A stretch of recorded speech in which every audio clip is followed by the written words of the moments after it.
Last night's temperature, 41 degrees. I turned the heat on in the tiny house. No use being cold.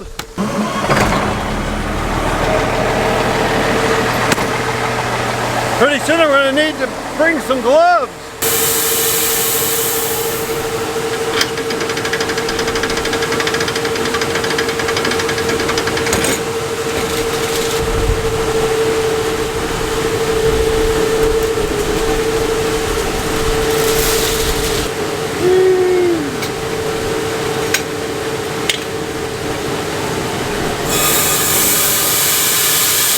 It is going to be a chilly one today. 61 degrees for the high. Always got to remember when we're walking by the trailer, got to push the button to make the back of the trailer go up with air. Little airbags back there that make the trailer ride nicer. And if you forget to fill them up, the trailer rides hard to the ground. I shouldn't say the ground, but to the axles. There's nothing there to make it glide nice. It'd be like taking your car and taking the springs and shocks away. She'd ride pretty rough. Oh, let's see here.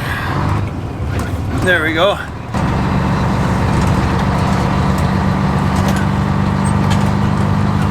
We're gonna go ahead and unload the truck that Cole brought over last night, so when he gets here it'll be ready to roll, I guess. I like this truck. Elmer's a good truck.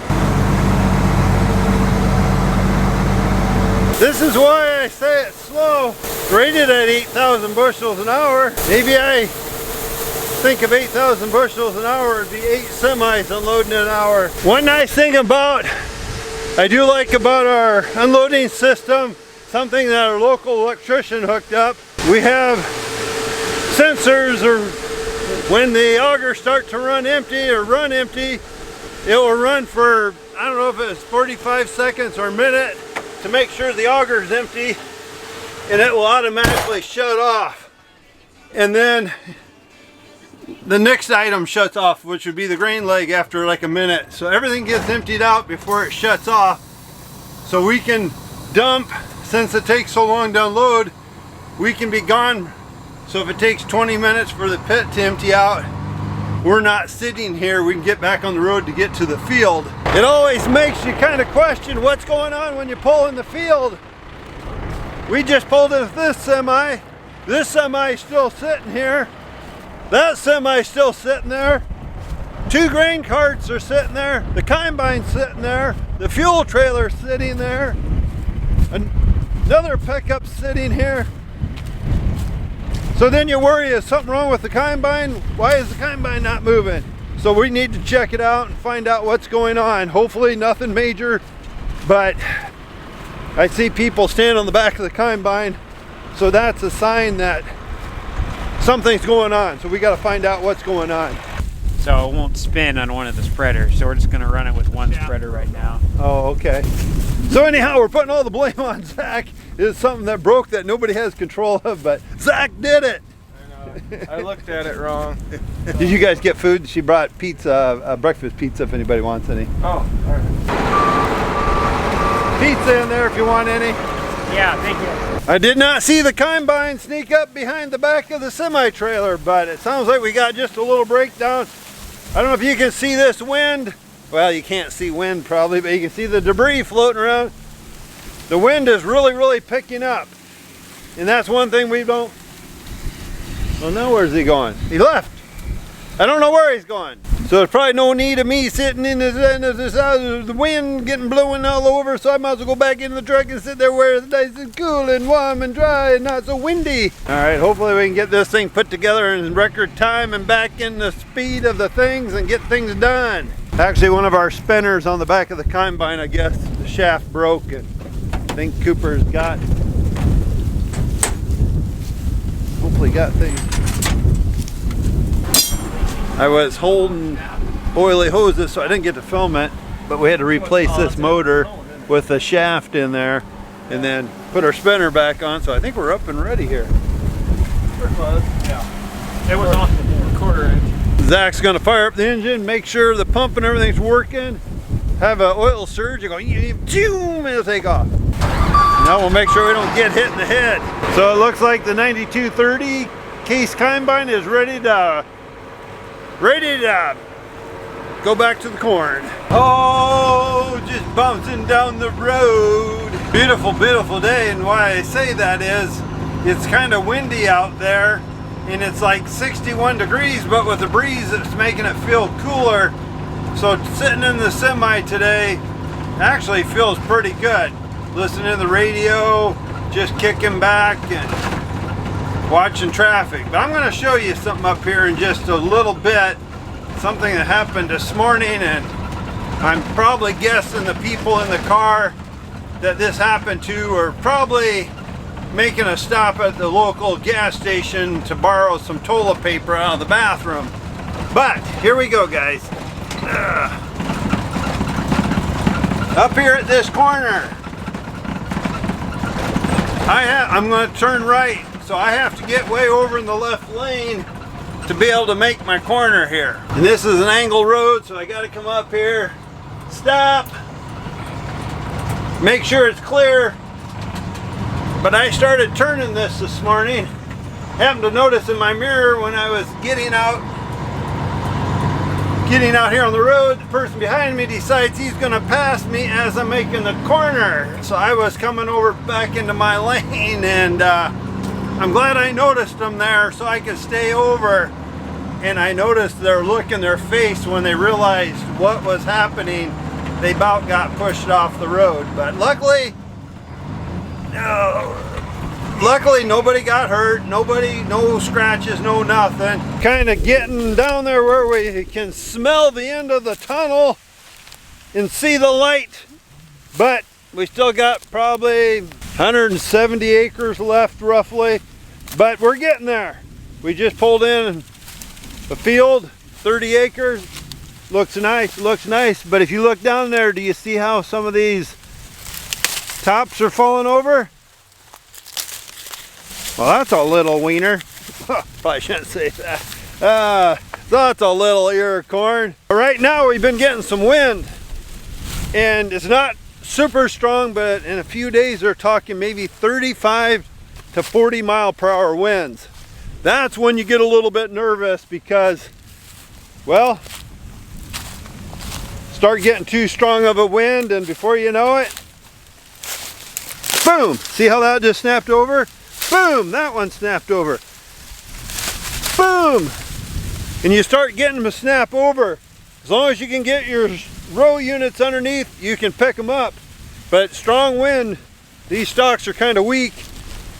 That's why we've been kind of pushing things hard. It's like we want that corn in our bin. Cooper's back again, so keeping things a-rolling here. You kind of see what they're doing there. Zach puts his auger out on the combine.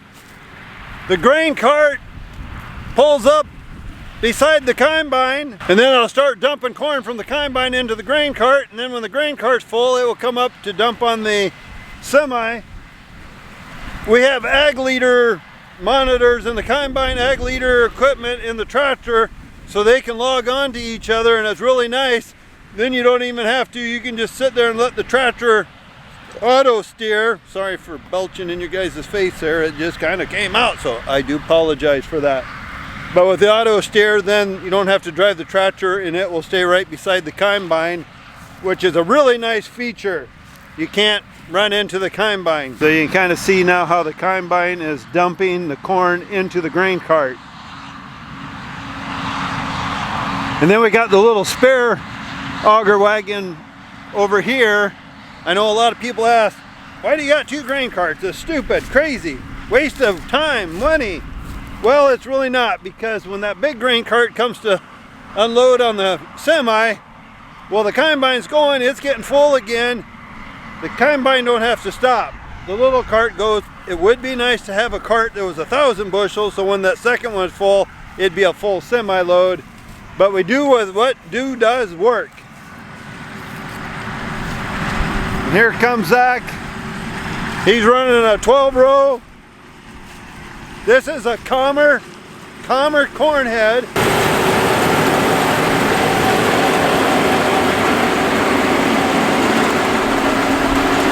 One thing we like about that corn head, it just chews up the corn stalks. So like here, it just shatters them, which then your water, your ice, your snow and stuff will get into this winter. Like this one, he's gonna rot. He is going to rot. So it just chews them up, spits it out. It's pretty cool. And it's funny, we all do it, I do it, you do it, maybe you don't do it, but you might do it. We sit there and you kind of sometimes with the neighbors or you're driving down the road, people you don't even know, you're like, wow, why are they doing that on their farm? That's crazy. Why do they have two of this? Or why do they have their fuel tanks on the back of the truck? Why ain't they pulling a fuel trailer? It's pretty easy to sit there and kind of why, but whatever works for the neighbors, whatever works for the guy driving down the road, it's their operation, and sometimes we got to make what works. And we are going to go over, and we got the bright sun in our eyes, but we're going to go over here to the Thunder Creek fuel trailer. We need to fuel up Kevin with diesel fuel. This trailer is fantastic. If you guys are looking for something nice to bring out fuel to your fields, this one here holds 990 gallons. One of the fuel bills that day was like 12,000 bucks. 12,000? Yeah, for just all time here for diesel. Jeez. We'll get this thing filled up, but you know when you take the tractor running, few semis running, combine running, the other big tractor running, there's a lot of things drinking diesel fuel a day. We got Cole coming up, so he's gonna finish filling me up, and then we're out of here and go dump. We gotta go take a dump. We're about done in this field. Take a look at the LSWs. I don't know, that tire looks squishy to me, but maybe it's just the big load. Ugh. Why is my engine off? We got Zach down there. He's buzzing along like a crazy man, but he's doing a great job. We got Kevin there going to catch him.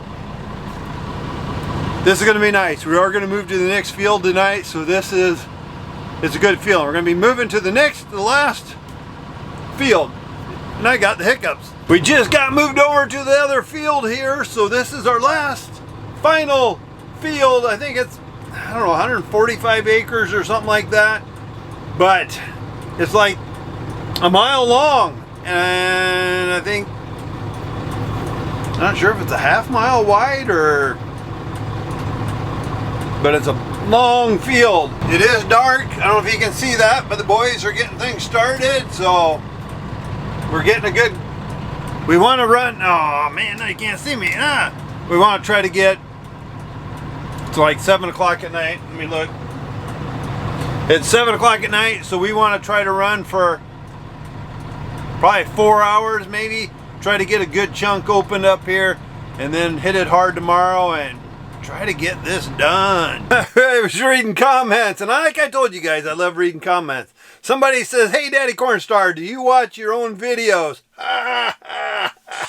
Things floating up at times, the pit, whatever. So we just keep the green vac hooked up to the tractor. So do I? Well, it's 11 o'clock at night. I think we're gonna empty out the pit. And then we're gonna call it quits. So time we get home, take a shower, settle down for a minute, it's gonna be midnight. Why don't we call that the end of the video, guys? Don't forget to hit the like and leave me comments. Talk to you guys tomorrow.